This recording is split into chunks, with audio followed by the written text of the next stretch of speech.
Yeah, normally we don't run crazy when we're going. We normally just kind of putts along pretty easy, and we're looking for the shallow waters. Tom and Tommy McDonald make a pretty good father and son team. Looking for breaking fish. And actually, when it comes to their favorite sport, they're a pretty serious double threat. This is pretty much your basic bow fishing bow. You can use any bow that's about 30 to 50 poundage draw weight. And this is a Zebco 808. It's just a push button that we have 80-pound Dacron on. And we use this tied to a fiberglass or a carbon composite arrow.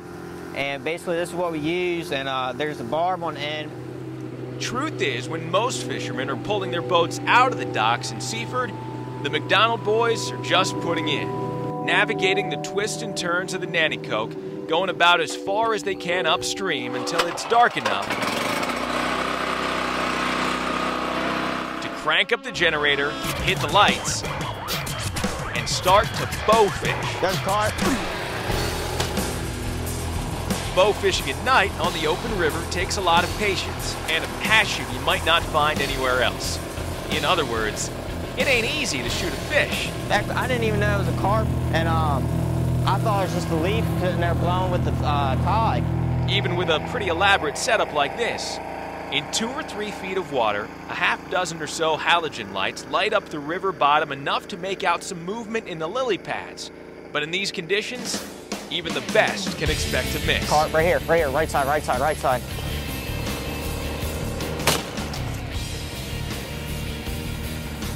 Shot under. Bow fishing is a lot like deer hunting, but it's a lot of judging and guessing. And pretty much you have to judge for the water depth, the distance the fish is. He went backwards. The species we're after tonight are the so-called rough fish, the ones that can be invasive and have an appetite for overeating native plant life and more popular game fish. And that monster hunger often results in some monster carp and gar. And if you think this one's big, they can actually grow to be 2 or 3 times this size. But he's still nothing to toy with. And even after being shot, this 30-incher even tried to eat the microphone right off my camera.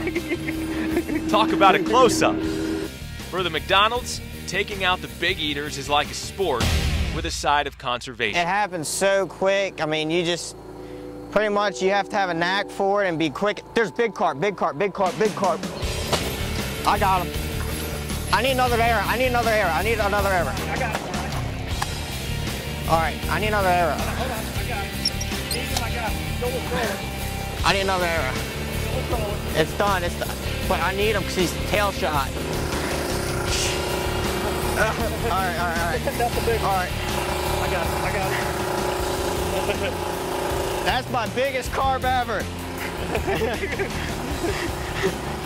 That's a monster. That's a big one. This is my biggest one. This was probably about 20, 25. But this is by far my biggest one I've gotten. And while it's a harsh ending to the high life for this carp, the fish won't go to waste. A local trapper will use the fish for bait. And while most people stay away due to their poisonous eggs, the white meat of a gar is actually very edible. Almost like the boneless tenderloin of the fish world. I mean, we've really only been out here for about, an hour, a little over an hour and a half, maybe 2 hours type deal. Managed to get 2 carp, 2 gar in the boat, so it was, not a bad night overall. For this father and son bow hunting combination, it's a 1-2 punch you simply can't deny. For the fish, it's one they'll want to avoid.